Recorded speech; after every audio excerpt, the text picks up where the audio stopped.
साथ, हमवतनों के साथ, हमारे साथ महमूद पराचा साहब हैं, वेल नोन फेस है, आप सब जानते हैं महमूद साहब को। महमूद भाई बहुत बहुत शुक्रिया हमें ज्वाइन करने के लिए। और ये बताइए कि एक तरफ तो हमारे मुल्क में बेटी बचाओ बेटी पढ़ाओ, लड़की हूं लड़ सकती हूं, उस तरह के बहुत ही मतलब पावरफुल जुमले आते हैं, लेकिन जब बच्ची पढ़ने जाती है तो उसके साथ डिस्क्रिमिनेशन हो रहा है और ओपन हो रहा है, और उसमें बहुत कुछ चीजें आ गई हैं। आप इसके बारे में क्या कहना चाहेंगे, ये क्यों हो रहा है, और बहैसियत हिंदुस्तानी बच्चियों के उनका क्या इस पर, उनका क्या हक है कानूनी तौर पर खास तौर से? रजिया साहिबा, देखिए, जब तक मैं हर बार यही बोलता हूं, जब तक हम किसी चीज की बुनियाद को नहीं समझेंगे हम उस बीमारी का इलाज नहीं कर सकते। एक जो बीजेपी के कारकुन है, और मैंने उस पर ट्वीट भी किया है, अगर आपके जो सामीन है मेरा ट्विटर हैंडल अगर जाके देखेंगे जरूर। तो एक बीजेपी के कर्नाटक के ऑफिस बेरर हैं जी। उन्होंने ये कहा है कि हमारा अल्टीमेट गोल जो है वो हिंदू राष्ट्र बनाना है। इस कॉन्टेक्स्ट में भी I told you now one thing. Hindu Rashtra is our main agenda. राष्ट्रीय चिंतन है. I told you now one thing. Hindu Rashtra is our main agenda. राष्ट्रीय चिंतन है.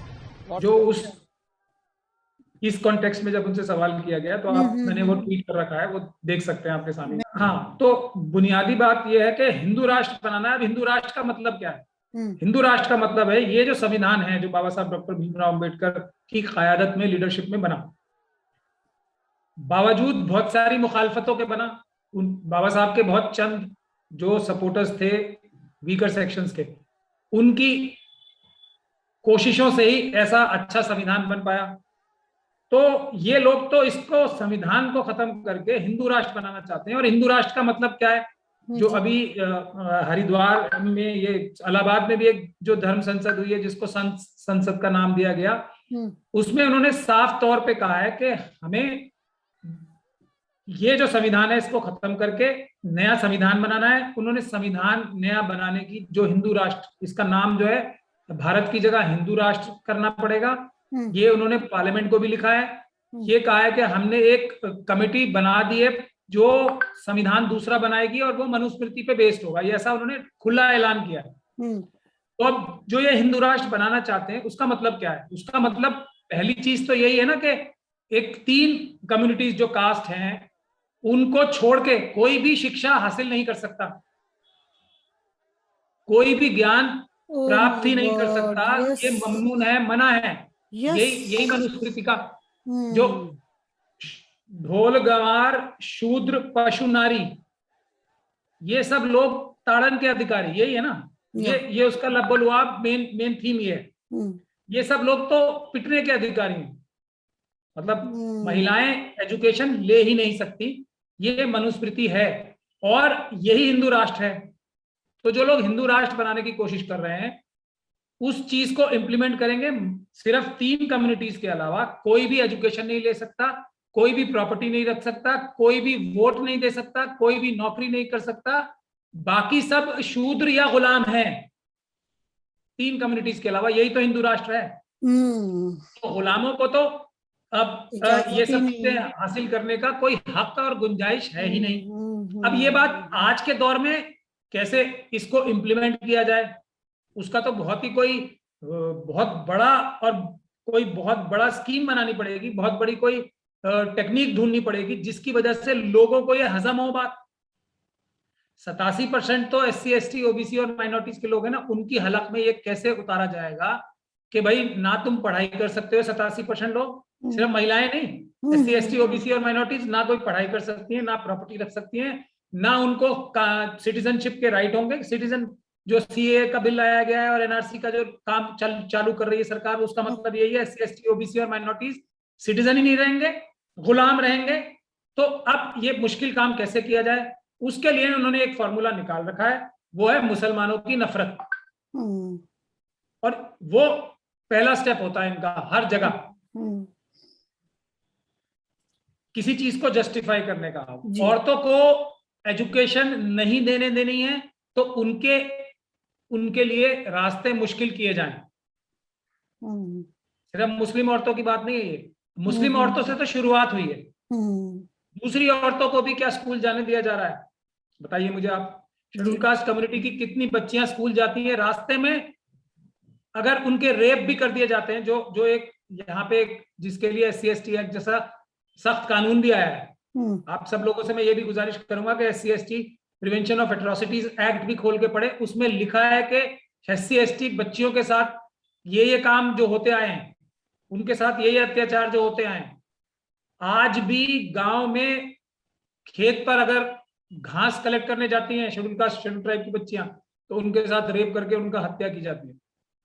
ये नॉर्म है, और इसको बड़ा नॉर्म बनाना है तो उनको एजुकेशन ना मिले, उसके लिए तो सारी टेक्निक्स लगाई जा रही हैं।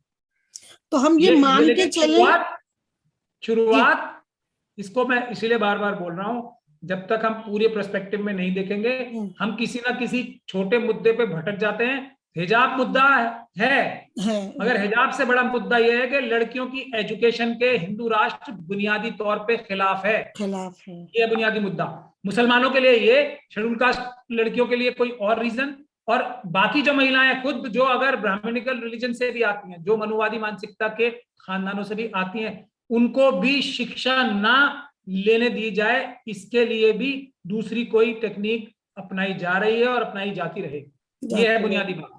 तो अब हम ये मान के चले कि अभी जो ये कुछ हो रहा है वो हिंदू राष्ट्र के जो इनका एजेंडा है उसका पार्ट है, इसीलिए शायद ये लोग बोल नहीं रहे हैं। बच्चों को उन्होंने ऑरेंज गमछे देकर पहुंचा दिया है एक एक। अभी 10 मिनट पहले ही एक वीडियो आया है, शायद आपने देखा हो, जिसमें वो एक बच्ची स्कूल पहुंची है नकाब के साथ, शायद बुर्का उड़े हुए है वो, और उसके साथ पहुंची है, और उसके पीछे कम से कम 200 लड़के ऑरेंज गमछा लेके उसके पीछे पीछे चल रहे हैं और जय श्री राम के नारे लगा रहे हैं।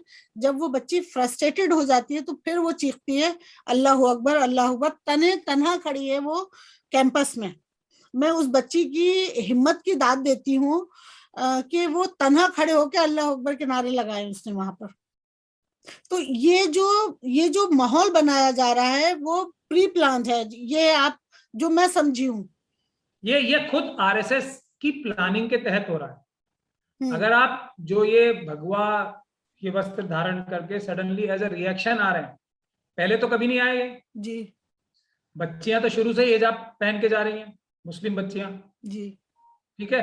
और सिख जो धर्म के, अभी मैं बता रहा हूँ ना, इसके बाद ये सिखों पे अटैक होगा। हाँ, वो ये तो धीरे धीरे करके ऐसे होगा। सिखों पे ये होगा कि तुम पगड़ी क्यों पहनते हो।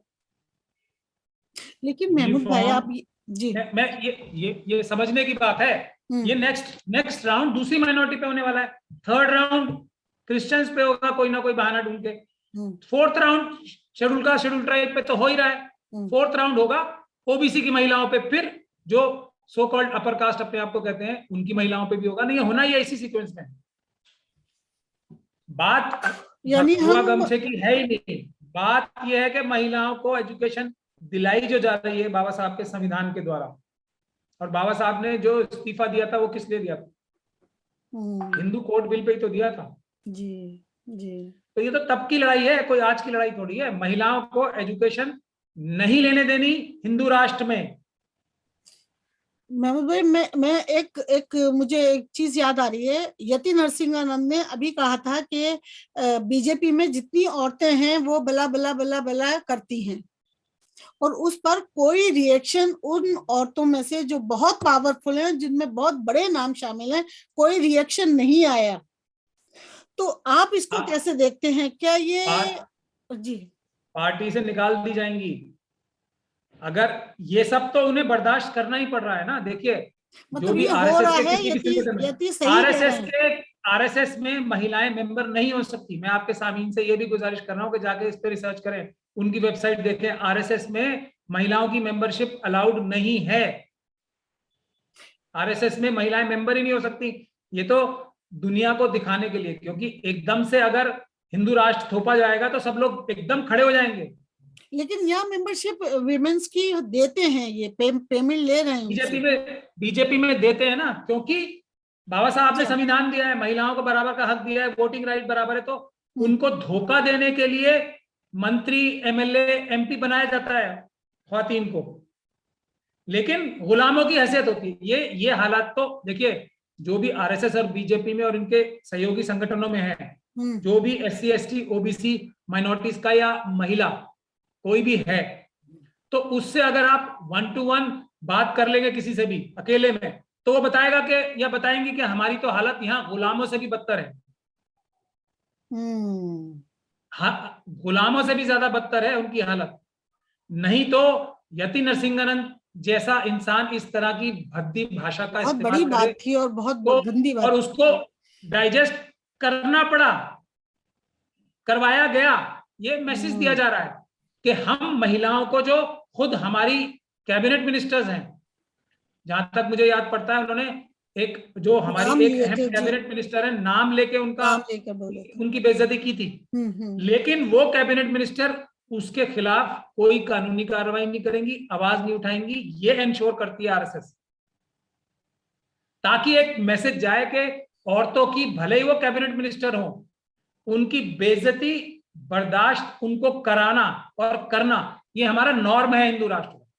तो वो एक एग्जाम्पल भी सेट कर रहे हैं कि सबको ये करना है। हाँ, पूरी महिलाओं को ये एग्जाम्पल सेट किया जा रहा है कि आपको भले ही कैबिनेट मिनिस्टर बना दिया जाए, कैबिनेट मिनिस्टर का रैंक जो होता है ना, वो प्रधानमंत्री भी एक कैबिनेट मिनिस्टर हैं, कैबिनेट के एक मतलब वन अमंग्स दी इक्वल होते हैं प्रधानमंत्री जी। कैबिनेट डिसीजन लेती है सरकार में सारे।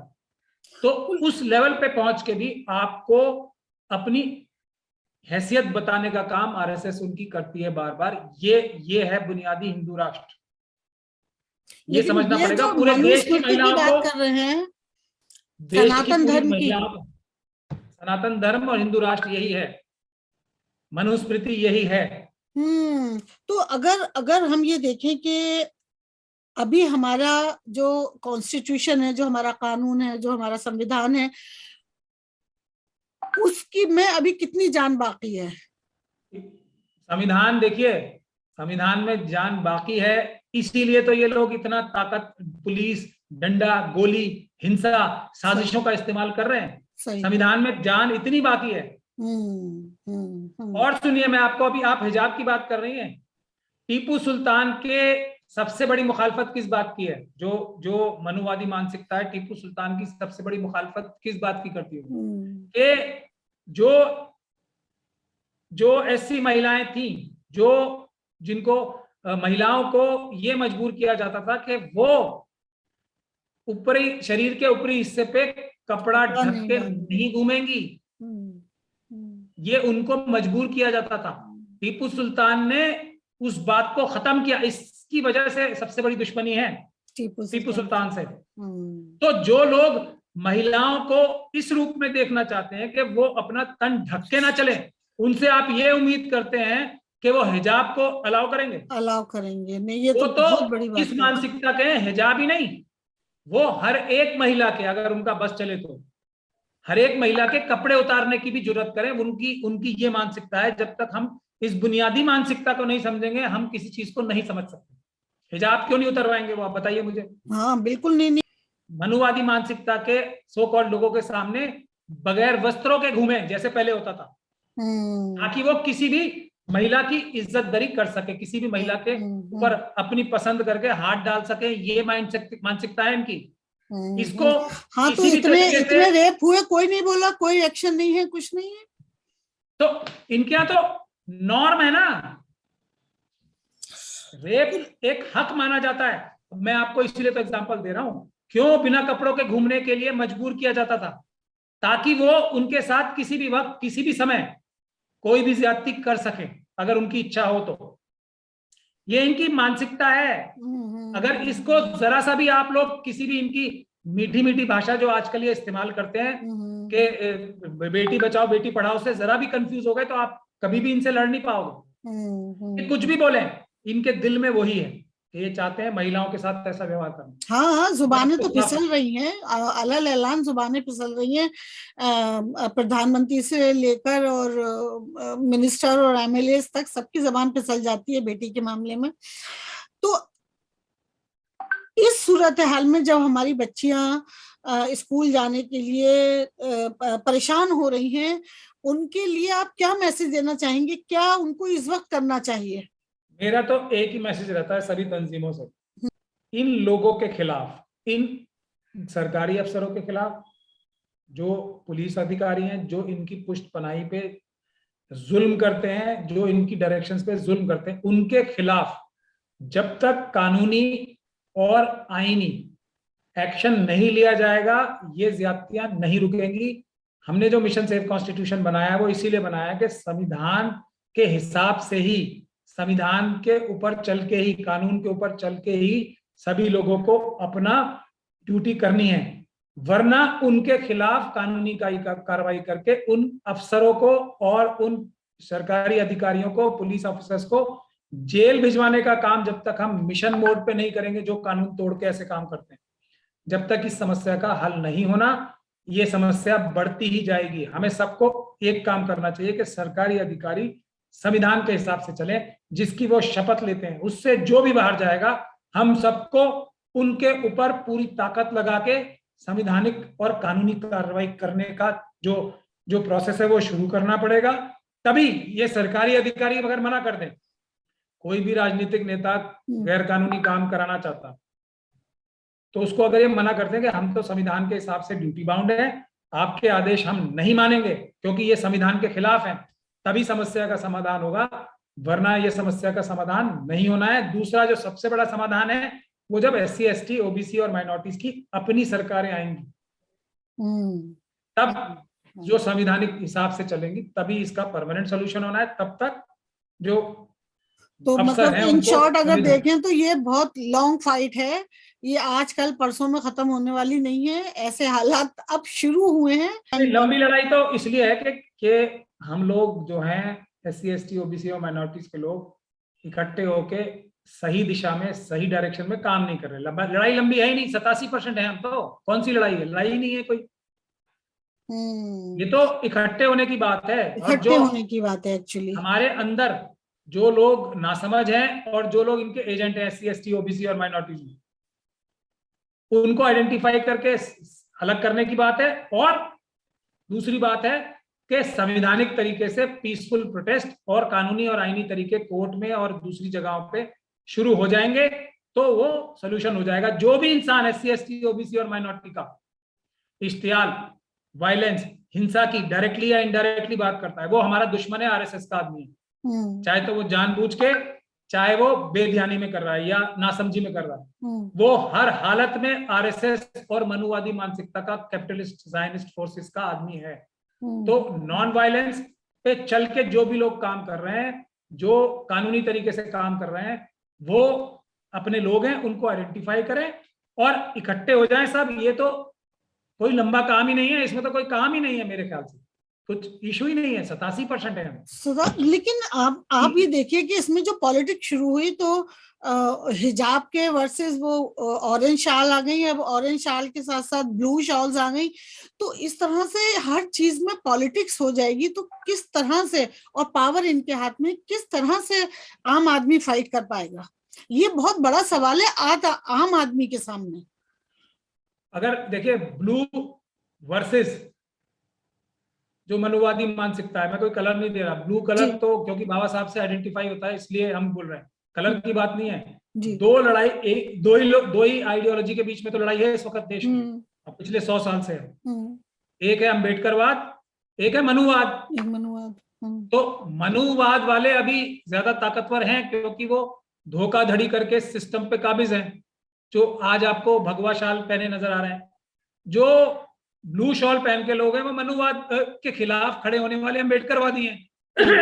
तो अल्टीमेटली सोल्यूशन तो वही है ना, जब अम्बेडकरवादी इकट्ठे हो जाएंगे सारे, SC, ST, OBC और माइनॉरिटी, संविधान वाले इकट्ठे हो जाएंगे, तो ये अच्छी खबर है कि जो मनुवादी हैं उनके सामने अम्बेडकरवादी आके अब धीरे धीरे खड़े हो रहे हैं। तो ये इसका 2 मिनट का सोल्यूशन है। जैसे ही अम्बेडकरवादी आगे आएंगे, मनुवादी तो चोर होते हैं ना, वो भाग जाएंगे। तो आज की जो सूरत हाल से मैं बहुत डर गई थी अभी अभी जब ये दोनों बच्चियों की वीडियो देखें। एक बच्ची बिल्कुल जंगले से लगे खड़ी हुई है और पता नहीं आपने अभी देखे हैं या नहीं उनको? नहीं, हमने देखी नहीं है। कुछ बताइए इन बच्चियों को, कुछ तो मैसेज दीजिए, कुछ तो इन लोग को पावर मिले, कुछ तो स्ट्रेंथ मिले। हम लोग सब साथ हैं। मैं कर्नाटक आने वाला हूँ बहुत जल्दी। Very good. और सारे अम्बेडकरवादियों को लेके मैं आ रहा हूँ। अपनी जो संविधानिक जो इनकी जद्दोजहद है वो जारी रखें। इनको ये समझना चाहिए कि ये जो इनके ऊपर हमला हो रहा है, और मुस्लिम महिलाओं की से तो खास तौर पे मनुवादी आजकल बहुत ज्यादा चिढ़ रहे हैं। तो इनको ये समझना चाहिए कि ये देश बचाने की लड़ाई लड़ रही है इस वक्त। ये ना सोचे कि हिजाब की लड़ाई हो रही है। करेक्ट। ये देश संविधान बचाने की लड़ाई लड़ रही है वो। अब मुस्लिम महिलाओं से मनुवादियों की और आरएसएस की क्या चिढ़ है? एक ऐसा रास्ता दिया है शाहीन बाग प्रोटेस्ट में सीएनआरसी के, जो इनके हलक में नहीं उतर सकता। पीसफुल, नॉन वायलेंट, संवैधानिक प्रोटेस्ट, ये किसने सिखाया है देश को? यही हिजाब वाली मुस्लिम महिलाओं ने। ये नफरत है इनसे, इनकी जो संविधान के ऊपर हमला कर रहे थे, तो मुस्लिम महिलाएं सबसे आगे खड़े होके संविधान की रक्षा के लिए खड़ी हुई। तो ये नफरत उनकी जाहिर हो रही है। तो अपनी जिम्मेदारी समझे हर एक मुस्लिम महिला। बिल्कुल बिल्कुल। हिजाब से लड़ाई नहीं है ये, वो मनुवाद से लड़ाई लड़ रही हैं। वो देश के एससी, एसटी, ओबीसी और माइनॉरिटीज की लड़ाई लड़ रही हैं, जैसा उन्होंने तब लड़ी थी जब सीएनआरसी का प्रोटेस्ट हो रहा था। तो अपनी अहमियत समझें, थोड़ा सा आप सब्र रखें और जद्दोजहद जारी रखें। हम सब मिलके इन मनुवादियों को हराएंगे और संविधान को जिताएंगे। बिल्कुल। Thank you so much. घबराने की जरूरत नहीं है, हम सब आपके साथ हैं और इन सब मनुवादियों को जेल भी भिजवाएंगे कानूनी तरीके से। ये भी तय है, बचेगा एक भी नहीं। ये हम वार्निंग दे रहे हैं सारे उन लोगों को जो भारत का संविधान खत्म करके, भारत को खत्म करके हिंदू राष्ट्र बनाना चाहते हैं। सब जेल में मिलेंगे, आज नहीं तो कल। इंतजार करेंगे, चाहे वो कितने भी बड़े ओहदे पे बैठे हो, चाहे वो कितने भी बड़े पैसे कमा के बैठे हो, चाहे वो कितने भी बड़े अपने आप को संगठन में बहुत पावरफुल समझ रहे हो। सबको आइडेंटिफाई किया जाएगा। भारत के संविधान के खिलाफ जो काम कर रहे हैं उन लोगों को, भारत के खिलाफ जो काम कर रहे हैं, और सबको जेलों में भिजवाया जाएगा। मेरी ये खुली उनको चेतावनी भी है कि सुधर जाएं, सब जेल जाएंगे नहीं इंशाल्लाह। So thank you so much for giving me time Mahmood साहब। और उम्मीद करती हूँ कि ये बच्चे फाइट करेंगे और हम यहाँ से भी पावर भेज सकते हैं। आप वहाँ कर्नाटका जा रहे हैं तो आई एम श्योर कि उन्हें बहुत स्ट्रेंथ मिलेगी, उनको पावर मिलेगी टू मूव ऑन।